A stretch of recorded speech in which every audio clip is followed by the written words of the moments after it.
Hello बच्चों, आज हम लोग रैपिड रिवीजन में नेशनलिज्म इन यूरोप को क्या करेंगे, खत्म करेंगे। आइए शुरू किया जाए। सबसे पहले नेशनलिज्म इन यूरोप का जब कहानी शुरू हुआ होगा, आप लोगों ने देखा होगा एक प्यारा सा तस्वीर जो फ्रेडरिक सोरियो के द्वारा बनाया गया है। इस तस्वीर में उन्होंने चार चीजों को दिखाया। पहला, स्टैचू ऑफ लिबर्टी को दिखाया गया जिनके पास दो हाथ है, एक हाथ में टॉर्च ऑफ इनलाइटमेंट और दूसरे हाथ में राइट्स ऑफ मैन। दूसरा चीज उन्होंने क्या दिखाया कि जो लोग स्टैचू ऑफ लिबर्टी के आगे जा चुके हैं वो क्या हो चुके हैं, आजाद। जो स्टैचू ऑफ लिबर्टी के पास है वो आजाद होने वाले हैं। जो उनके पीछे हैं वो फाइट कर रहे हैं आजाद होने के लिए, तो जिसमें अमेरिका और स्विट्जरलैंड स्टैचू ऑफ लिबर्टी के कहा है आगे। फिर तीसरा चीज हम लोग उसमें देखे क्या कि सर, राजा महाराजा का जो मुकुट है वो जमीन पे बिखरा हुआ है। इसका मतलब क्या है कि एब्सोल्यूट मोनार्की क्या हो रही है, खत्म। फिर लास्ट में उन्होंने क्या दिखाया अपनी तस्वीर में कि सर, आसमान से ईसा मसीह है, ज्यूस है, एंजल है, ये सभी आशीर्वाद दे रहा है कि हम लोगों में भाईचारा है, तुम लोगों में भी क्या होना चाहिए, भाईचारा। जब फ्रेडरिक सोरियो का ये पेंटिंग खत्म हुआ, फिर हम लोग आगे गए तो सर हम लोगों ने देखा फ्रांस की क्रांति, फ्रेंच रिवोल्यूशन।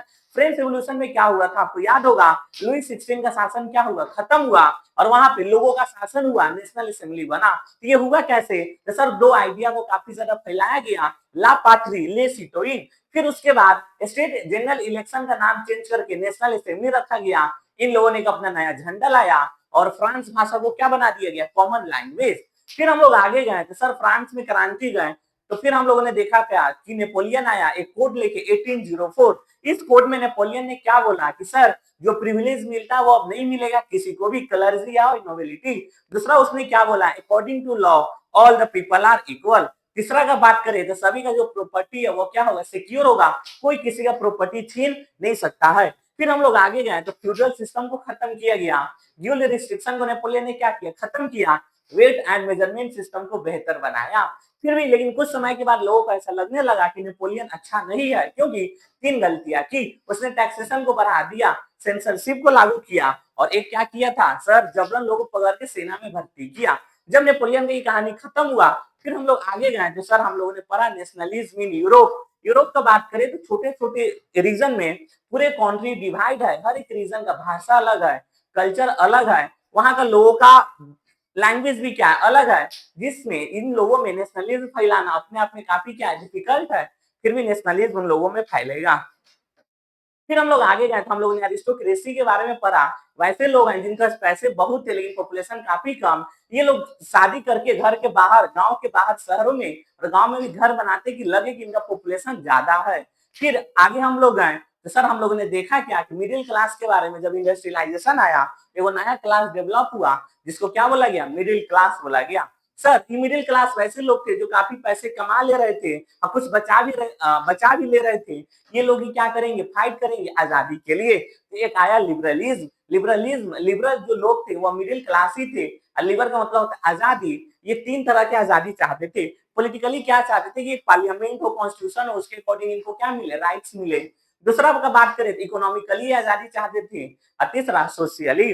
इकोनॉमिकली का बात करें तो सर ये जब एक जगह से दूसरे जगह जाए व्यापार करने, तो किसी भी प्रकार का इनको टैक्स देना ना पड़े, क्योंकि उसमें नियम था कि कोई हमबर्ग से न्यूरेमबर्ग जाएगा तो 11 जगह कस्टम ड्यूटीज है, हर एक जगह 5% उनको वजन जितना ले जाएंगे उतना देना पड़ेगा। फिर लास्ट में एक यूनियन बना, ज्वेलवेरिन। इस यूनियन ने क्या किया है सर, 30 को करेंसी को 2 करेंसी ला दिया और पूरे ट्रेड बैरियर को क्या किया, हटा दिया। फिर हम लोग आगे गए तो सर ये कहाँ हुआ, यूरोप में। आगे हम लोग गए तो सर हम लोगों ने किसके बारे में पढ़ा, कंजर्वेटिव्स के बारे में। कंजर्वेटिव्स कैसे लोग होते हैं, सर वैसे लोग होते हैं जो चाहते क्या कि राजा महाराजा का ही क्या हो, शासन हो, और किसी का नहीं। तो sir treaty of Vienna sign हुआ जब नेपोलियन को हरा दिया 4 देश मिलके, कौन कौन, ABPR, ऑस्ट्रिया, ब्रिटेन, प्रशिया और रसिया। ट्रीटी ऑफ वियना में फ्रांस को चारों तरफ से घेरा गया, बाय फ्यूचर फ्रांस एक्सपेंड ना करे। फिर हम लोग आगे गए तो सर हम लोगों ने देखा क्या, रिवोल्यूशनरीज के बारे में, जिसमें एक नाम आया था गुजे मजनी का, जो एक हीरो है जो सीक्रेट सोसाइटी बनाया, यंग इटली यंग यूरोप। इसका एक ही मोटिव था कि क्या करना, इटली को यूनिफाई और आजाद कराना। नेक्स्ट, फिर हम लोग आगे गए तो हम लोगों ने देखा क्या, एज ऑफ रिवोल्यूशन। इसमें हम लोगों ने क्या पढ़ा सुनिएगा, जुलाई रिवोल्यूशन हुआ जिसमें लोगों ने क्या किया, कंजर्वेटिव्स के द्वारा जिसको राजा बनाया गया था उसको उठा के फेंक दिया, लुइस फिलिप को क्या बना दिया गया, राजा। जिसके कारण सर फ्रांस में ये सब हुआ, जिसके कारण बेल्जियम क्या हो गया, नीदरलैंड से आजाद हो गया और Greek war of independence Greek में होने लगा। ग्रीक में एक ट्रीटी साइन हुई, ट्रीटी ऑफ कॉन्स्टेंटिनोपल, जिसके कारण ग्रीक क्या हो गया, आजाद हो गया मुस्लिम एम्पायर से, क्योंकि ग्रीक का कल्चर काफी पुराना था, काफी लोगों ने उसको क्या किया, सपोर्ट किया। एक उसमें नाम आया था लॉर्ड बायरन का, जिन्होंने काफी ज्यादा पैसा जमा किया कि हम जाएंगे ग्रीस को आजाद दिलाने, लेकिन उनको फीवर हुआ और वो मर गए। फिर रोमेंटिज्म के बारे में हम लोगों ने पढ़ा।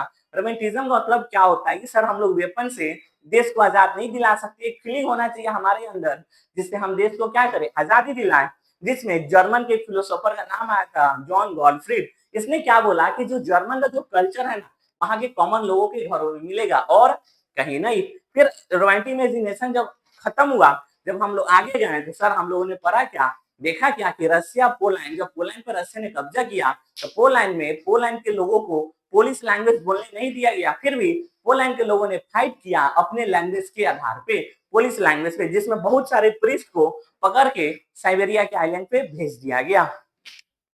हम लोग आगे गए तो हंगर हार्डशिप पॉपुलर रिवोल्ट के बारे में पढ़ा, जिसमें हम लोगों ने देखा क्या कि सर यूरोप में पॉपुलेशन बढ़ गया, गांव से लोग शहरे आने लगे और अचानक क्रॉप्स क्या हो गए, फेल हो गए, काफी ज्यादा अनएम्प्लॉयमेंट बढ़ गया, लोगों को काफी गंदे जगह रहना पड़ा, जिससे यूरोप का सिचुएशन काफी क्या हो गया, बुरा, जिस कारण से लोग सड़क पे आ गए और अपने राजा के पास जाने लगे, जिसके कारण लुइस फिलिप को भागना पड़ गया। नेशनल असेंबली बना, नेशनल असेंबली के पास पूरा पावर आ गया कि वो क्या करेगा, अब देश को चलाएगा। तो सर पूरी तरह से फ्रांस क्या हो गया, आजाद। फिर एक और रिवोल्ट हुआ जिसको बोला गया सिलीसिया रिवोल्ट। इस रिवोल्ट में क्या हुआ सुनिएगा सर, ये दो लोगों के बीच में हुआ, वहां के वेबर और कॉन्ट्रैक्टर के बीच में। कॉन्ट्रैक्टर क्या होते कि वेबर को ऑर्डर दिए, माल दिए, बोले कि इतना आप सामान कपड़ा बना लीजिए, और जब वेबर लोग बना लेते तो पैसे देने के समय उनके पैसे को क्या किया जाता है, कम, जिस कारण से वेबर ने कॉन्ट्रैक्टर के घरों पे अटैक किया, वहां के सामान को लूटपाट करना शुरू किया, जिससे लास्ट में जब पुलिस आई 11 को वेबर को गोली मारना पड़ गया। फिर हम लोग आगे गए तो सर हम लोगों ने लिबरल्स के बारे में पढ़ा, रिवोल्यूशनरी। जब गरीब लोग स्ट्रगल कर रहे थे, ये जो मिडिल क्लास है इनको लगा क्या क्यों ना हम इनमें शामिल हो जाएं और रिवोल्यूशन को और बढ़ा दे। वैसा ही हुआ, उन लोगों में शामिल हो गए, इन लोगों ने एक अपना कॉन्स्टिट्यूशन भी बना लिया, एक पार्लियामेंट भी बनाया, फ्रैंकफर्ट पार्लियामेंट, और इसमें 831 लोगों को चुना गया। इन लोगों ने अपना कॉन्स्टिट्यूशन भी बनाया और प्रस्य के राजा के पास ले गए कि राजा काफी खुश हो जाएगा, लेकिन राजा ने क्या किया, उसको रिजेक्ट कर दिया और काफी इनको मारा पीटा गया, ये मिडिल क्लास को, क्योंकि इन्हें वर्कर्स का और महिलाओं का सपोर्ट नहीं मिला। जब महिलाएं भी गई थी, जब विजिटर गैलरी में उनको बैठा दिया गया। फिर हम लोग आगे गए तो सर हम लोगों ने यूनिफिकेशन ऑफ जर्मनी पढ़ा। इसमें हम लोगों ने क्या देखा कि सर जब ये कांड हुआ, प्रस्य के जो राजा थे उन्होंने बोला क्या कि हम पूरे चाहे तो जर्मनी पे शासन कर सकते हैं। उन्होंने अपने चीफ मिनिस्टर ऑटोमन बिस्मार्क को बुलाया और बोला क्या कि आप यूनिफिकेशन करिए, किसका, जर्मनी का। 7 वार हुए पूरे 3 साल और एफडीए तो फ्रांस, डेनमार्क और ऑस्ट्रिया को हरा के ऑटोमन बिस्मार्क ने पूरे जर्मनी का क्या किया, यूनिफिकेशन। उसके बाद जो विलियम फर्स्ट ये क्या बने, राजा बने। उसके बाद पार्टी साटी हुई। फिर हम लोग गए इटली में, इटली 7 आइलैंड में क्या था, डिवाइड, एक ही वैसा आइलैंड था सरदिया पिडमोंट, जहां पे इटली के अपने राजा का शासन था, विक्टर इमानुएल सेकेंड। इनको भी लगा क्या कि अब क्यों ना हम यूनिफाई करें, क्योंकि मजदी 2 बार यूनिफिकेशन किया लेकिन फेल हो गए।